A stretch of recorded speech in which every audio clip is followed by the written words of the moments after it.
네, 여러분들 안녕하세요. BGM입니다. 오늘 제가 소개해드릴 게임이 또 있습니다. 신작이죠. 생츄어리 아크노바입니다. 자, 그럼 이제 소개를 해드리도록 하겠습니다. 생츄어리에 대한 2인풀 기준으로 대략 세팅을 했고요. 이 생츄어리가 그럼 어떤 게임인지 한번 보도록 하겠습니다. 먼저 각자 게임보드를 받아가게 되는데요. 이 게임보드는 여기 일면이 표시되어 있는 것을 또 모두가 똑같이 펼쳐놓고 진행을 하게 됩니다. 그래서 마찬가지로 옆에 있는 플레이어도 1번이 펼쳐져 있는 게임보드를 준비해서 그걸 가지고 게임을 진행하게 됩니다. 자, 그럼 이제 생츄어리가 어떤 시스템으로 진행되는지 알아보도록 하겠습니다. 기본적인 메커니즘은 이제 타일 놓기입니다.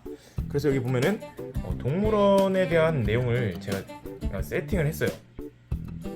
자, 먼저 좀 소개를 해드리겠습니다. 요거는 이제 동물을 가져올 수 있는 어떤 이제 타일 진열판이라고 보시면 됩니다. 타일 진열판은 이렇게 총 6개 열로 되어 있고, 오로지 타일을 가져갈 수 있는 것은 이 타일 진열판과 타일이 있는 더미에서 가져갈 수 있습니다. 네, 일반적으로는 이제 더미에서 가져가는 경우는 거의 없고요. 대부분 여기 있는 진열판에서 가져가게 되겠죠. 요거는 이제 뭐냐면 보호 달성 마커입니다. 보호 달성 마커는 사실 10개가 있는데 그 중에 랜덤으로 5개를 뽑아서 이렇게 배치를 합니다. 요건 이제 어떤 거를 얘기하면, 개인 플레이어는요 각자 원하는 색깔을 골라서 거기에 해당되는 토큰들을 모두 갖고 오게 됩니다. 업그레이드 토큰은 총 4개가 있고요. 그 다음에 보호 목표 달성 마커가 이게 4개가 있습니다. 요 4개를 달성하면은 이제 저 위로 올라가게 되는 거예요. 그리고 이제 업그레이드 타일이죠. 그래서 두 번째 플레이어도 마찬가지로 녹색으로 이렇게 준비를 해놨습니다. 2인풀 기준이기 때문에 설명을 해드릴게요. 그 다음 요거는 이제 타일을 갖고 와서 여기다 이제 배치하는 타일 이제 거치대라고 보시면 될 것 같아요. 요건 이제 카드로 치면 나의 핸드라고 보시면 될 것 같습니다. 핸드 제한은 총 6개의 타일을 보유할 수 있고요. 게임이 끝날 때 6개보다 타일이 많으면 6개가 되도록 남기고 모두 버려야 됩니다. 자, 그럼 이제 한번 진행해 보도록 할게요. 게임은요, 이 게임 진행 순서와 똑같이 진행이 됩니다. 먼저 초록색을 보면요, 모든 플레이어든 타일 진열판에서 하나를 갖고 와라 라고 되어 있습니다. 자, 그러면 여기 있는 6개 중에서 하나를 갖고 올 수 있겠구나 라고 생각할 텐데요, 여기 있는 6개 중에서 아무거나 가져올 수 있는 것은 아니에요. 각자 모두 여기 보시면 이 기능의 카드가 있습니다. 간단하게 이 기능 카드를 설명드리자면, 먼저 맨 왼쪽에 배치되어 있는 게 이제 프로젝트 카드예요. 이 프로젝트 카드는요, 행동으로 쓰게 되면 이제 프로젝트 타일을 내 동물원 게임판에다가 내려놓을 때 사용할 수 있는 타일인데요, 기본적으로 타일 진열판에서 가져올 수 있는 것은 여기 화살표가 가리키고 있는 그 레벨이죠. 이 레벨에 맞춰진 순서대로 가져올 수 있습니다. 요건 지금 현재 첫 번째 플레이어는 무조건 제일 왼쪽에 프로젝트 타일이 위치하게 해야 돼요. 그리고 여기 이제 업그레이드를 해서 뒤집어졌을 경우에는 화살표가 왼쪽에서 오른쪽으로 이동하면서 조금 더 좋은 효율의 카드를 가지게 될 수 있다고 볼 수 있습니다. 업그레이드에서는 이따가도 다시 설명드릴게요. 자, 그럼 현재는 이 타일 범위의 위치의 레벨이 1입니다. 자, 1이라고 하는 것은 다시 한번 타일 진열판으로 이동을 해보면요, 레벨이 이렇게 왼쪽 우측 좌측에 표시가 되어 있습니다. 자, 그렇다는 것은 첫 번째 플레이어는요, 요 타일밖에 가져오지 못한다는 걸 의미합니다. 요건 레벨 2이기 때문에 현재 위치한 내 프로젝트 타일의 레벨과는 그 세기와는 조금 더 약하다고 볼 수 있죠. 요게 그렇기 때문에 요거를 이제 가져와서 본인의 핸드로 들고 오는 게 첫 번째 액션이라고 볼 수 있습니다. 자, 핸드로 들고 왔으면 여기 역시 타일 거치대에 놔야겠죠. 자, 그럼 두 번째 액션을 볼게요. 두 번째 액션, 무조건 반드시 갖고 왔죠. 자, 갖고 왔다면 어떻게 되냐면요, 여기 있는 타일들이 이렇게 내려와요. 이쪽에 내려와서 이었던 타일은 이제 1레벨 가치에 되고, 하나가 위에 비잖아요.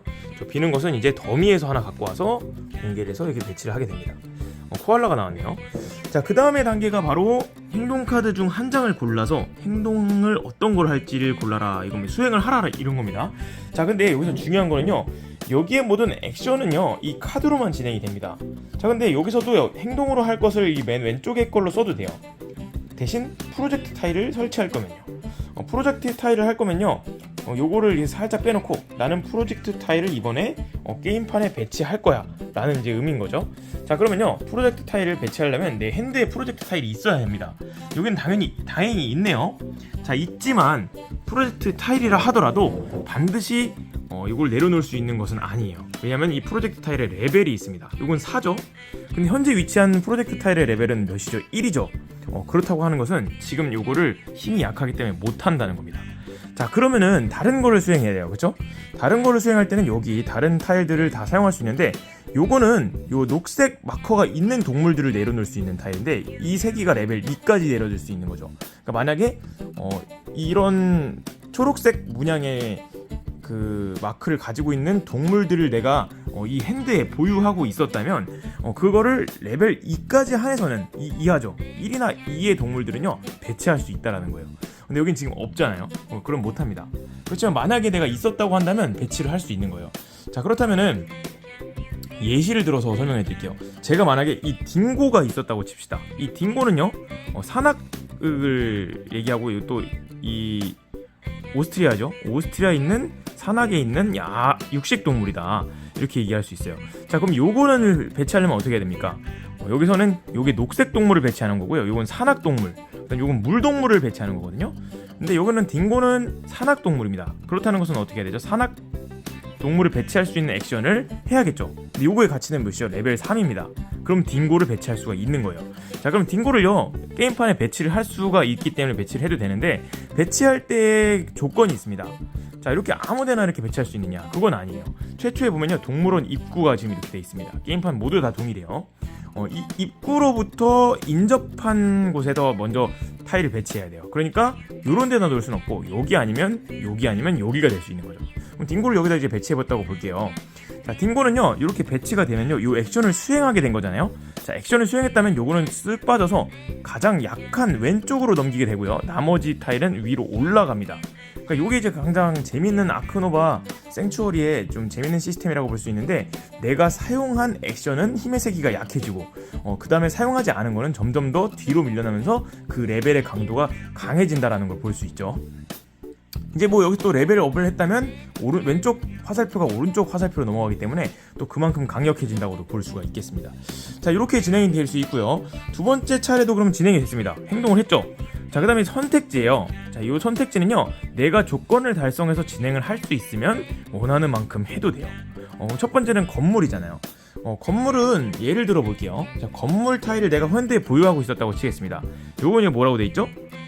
두 개와 인접하는데, 요거는 지금 뭘 의미하면요 공터를 얘기해요. 공터는 기본적으로 모든 타일을 뒤집으면 공터가 됩니다. 그리고 게임판 내 자체에서 우측 상단과 좌측 하단에 기본적인 공터가 있습니다. 자, 그러면요 요거를 배치하기 위해서는 어떻게 해야 돼요? 그쵸? 내가 핸드에 있는 아무거나의 타일을요 이렇게 공터로 만들어도 돼요. 그럼 공터 2개가 생겼죠? 공터 2개가 생겼으면 지금 건물을 내려놓을 수 있는 그 조건이 완성됐잖아요. 공터 2개와 인접하게 얘를 붙일 수 있잖아요. 그쵸? 그러면 요건요 어떤 액션으로 하는 거냐면요, 선택지 액션에서 건물을 1개 플레이할 수 있는 액션이 있어요. 요거는 이제 추가 액션이죠. 해도 되고 안 해도 되는 액션입니다. 그러면은 요거를요 요렇게 내려놓을 수 있는 거예요. 그러면 어떻게 되는 거예요? 요거는 이제 배치가 되고요, 게임이 끝났을 때 5점을 받는다, 이런 걸 의미합니다. 결과적으로 내 동물원을요 어떤 배치 구도에 따라서 배치하는지 그거에 따라서 전략성이 조금 있는 게임이고, 점수를 그런 식으로 내는 겁니다. 그래 모든 게 완료됐다면 정리 단계예요. 정리 단계 때는 뭐예요? 내 차례 끝에 보유한 타일 수를 확인합니다. 보유한 타일 수는요 내가 핸드라고 여기 얘기를 했죠. 타일 거치대에 있는 내 타일 수를 얘기합니다. 그러니까 게임 플레이하는 동안에는 6개보다 많아도 돼요. 그렇지만 내가 게임이 끝날 때는 6개만 남기고 다 버려야 되는 거예요. 버리는 건 어떻게 됩니까? 버릴 때는요 타일을요 옆에다 공개해서 그냥 버립니다. 이 버려진 건요 다시 섞여지지 않아요. 그냥 이제 게임에서 그 제거가 되는 겁니다. 그런 식으로 라운드 액션이 진행이 돼요. 굉장히 간단하죠. 자, 그럼 이제 업그레이드에 대해서 설명을 드리도록 하겠습니다. 자, 업그레이드는 이제 기본적으로 타일이 4개가 있다 그랬어요. 이 업그레이드 토큰에 대해서 좀 설명을 드리도록 할게요. 자, 업그레이드는요 기본적으로 점수를 얻는 그런 것은 아닙니다. 그렇지만 내가 뭐든지 간에 순서대로 1, 2, 3, 4를 달성하지 않아도 되고요, 달성되는 즉시 원하는 순서대로 자기가 달성을 하면 됩니다. 자, 첫 번째는 뭔지 말씀을 드릴게요. 자, 요거는요 아까 말씀드렸던 그 보호 마커 있잖아요. 그 보호 마커, 이 보호 마커들 있죠. 이 보호 마커를 하나 달성하는 즉시 업그레이드를 하게 해준다. 근데 업그레이드 액션이 어디 있죠? 네, 보호 목표 1개를 지원하는 것도 다 있지만 업그레이드 행동을 하는 것도 원한다면 계속 할 수 있는 선택지 액션이에요. 자, 그렇기 때문에 내가 이번 턴에 예를 또 들어보도록 하겠습니다. 예를 들어서 어떤 게 좋을까요? 네, 이렇게 하는 게 좋겠네요. 자, 내가 만약에 타일에 이렇게 배치돼 있었어. 자, 이렇게 배치돼 있었으면 지금 건물 한 채와 도깨비 동화뱀의 효과로 지금 뭐가 되어 있는 거죠? 요 오스트레일리아, 그쵸? 오스트레일리아 국가를 2개를 보유하고 있는 거예요. 근데 여기 지금 달성 조건 안에 뭐가 있죠? 목표 달성 조건 안에 오스트레일리아가 있습니다, 그쵸? 자, 오스트레일리아 2개를 달성했다라는 걸로 내가 놓고 싶으면 내 목표 중에 2개가 있어요. 2개를 달성했다. 근데 이걸 내가 4개로 놓게 되면 안 되잖아요. 4개를 달성하고 놔야 되잖아요. 이건 언제든지 이렇게 내가 달성했으면 이렇게 내려놓을 수 있는 거죠. 그러면 나는 하나를 벌써 달성한 거예요. 자, 그럼 하나를 달성했으면 다시 그 레벨업 토큰을 보면요, 목표 타일을 하나 달성했으면 이걸 뒤집게 해준다. 자, 뒤집으면 뭡니까? 하나를요 업그레이드하게 해줘요. 업그레이드도 내가 선택지 액션이기 때문에 할 수 있죠. 그럼 내가 가장 필요로 하는 것을 업그레이드 할 수 있는 겁니다. 위치는 바꾸지 않고요, 그냥 뒤집어서 이렇게 효율을 높이게 되는 거예요. 자, 그래서 첫 번째 앞면을 보면요, 일단 화살표 위치가 왼쪽에 있고요. 요거는 서식지가 바위 또는 미정인 동물 한 마리. 미정은 요걸 얘기야. 랜덤. 그러니까 3개가 다 표시되어 있는 동물, 그쵸? 요걸 하나 배치할 수 있는 건데요, 뒤집으면요 2마리를 플레이할 수 있어요. 그러니까 가능만 하다면 내가 핸드에 있는 그 바위 또는 미정인 동물들이 있다, 그러면 2개까지 배치를 할 수 있는 거죠. 근데 배치 액션에서는요, 역시 중요한 건 이렇게 배치되어 있을 때 떨어져서 배치는 못해요. 아까 말씀드렸듯이 동물원에 인접하거나 입구에 인접하거나 아니면은 지금까지 놓였던 타일에 하나라도 인접을 해야지만 배치를 할 수 있는 그런 겁니다. 그리고 요거는 뭐냐면요, 프로젝트 타일을 2개 내 동물원 안에 배치했을 때 지금 프로젝트 타일 하나도 없죠. 프로젝트 타일 같은 경우는요, 이렇게 보라색으로 표시되어 있습니다. 보라색이 프로젝트 타일, 요 노란색은 동물, 그 다음에 파란색이 건축, 그런 식으로 진행이 돼요. 근데 이거는 이제 해당이 안 되니까 할 수가 없겠죠. 그 다음에는 이게 뭐냐면요, 내 동물원 안에 그 분류, 육식 동물이냐 뭐 조류냐 파충류냐 이런 거 있거든요. 내 동물 분류가 4가지 종류 이상 있으면 또 업그레이드 할 수 있습니다. 그런 거고요. 그 다음 요거는 뭐냐면요, 바위가 인접하거나 아니면 물 이렇게 3개가 인접하거나 아니면 숲 이렇게 3개가 인접하게 되면 또 업그레이드 하게 해줍니다. 업그레이드를 확실히 많이 해야 내가 그때그때 나올 수 있는 효율들이 좀 많이 나오겠죠. 자, 이런 식으로 이제 해서 자기 업그레이드를 하거나 아니면 자기 동물원에 이제 동물들의 콤보를 내서 자기가 점수를 내는 그런 재미가 있는 게임이고요. 그 다음에 게임 종료 조건에 대해서 좀 말씀을 드리도록 할게요. 게임 종료 조건은요, 한 플레이어가 여기에 있는 모든 내 게임판에 있는 모든 장소의 타일을 다 채워버리면 그 게임 종료 조건이 발동됩니다. 그렇게도 종료가 되고요. 아니면은 내가 요 목표 보호 마커 있잖아요. 요거 보호 마커가 놓인 이 목표 타일들을요, 내가 모두 4개를 놨어. 이렇게 요걸 다 달성했다면, 자, 이렇게 된 상태가 지금 어떤 상태냐면요, 지금 요 문양을 가진 동물이 3개, 그다음 영장류가 5개, 그렇죠? 그다음에 육식 동물이 4개, 그다음에 유럽이 2개, 이거 배치되어 있으면은 모두 달성하는 겁니다. 달성했다면 여기 옆에 있는 점수들은 모두 받게 되고요. 이 종료 조건을 달성하게 된 플레이어가 생기면 다 나머지 플레이들이 한 번씩 차례를 하고 종료가 되는 겁니다. 그 다음 마지막 종료 조건은 여기 있는 카드 타일 더미가 떨어져도 종료가 됩니다. 그리고 최초로 종료 조건을 발동하게 한 플레이어는요 10점을 먹게 되고요. 그 다음에 한 차례씩 더 준다 그랬잖아요. 한 차례 더 줄 때도 종료 조건을 발동한 사람은 2등은 5점을 가져가게 됩니다. 그래서 결과적으로 3등은 뭐가 없는데 요 점수랑 뭐 동물 카드의 점수, 그쵸? 동물 카드의 점수, 그 다음에 뭐 보너스 점수들이 좀 있어요. 그런 점수들까지 다 포함해서 가장 높은 점수를 먹은 사람이 승리하는 그런 게임이에요. 한번 플레이를 해봤는데요, 굉장히 재밌고 이게 1인 플레이를 해도 도전 욕구가 좀 생기는 그런 게임인 것 같아요. 여러분들도 이 아크노바 생츄어리 한번 도전해 보시길 바라겠습니다. 오늘 설명은 여기까지입니다. 여러분들 안녕히 계세요.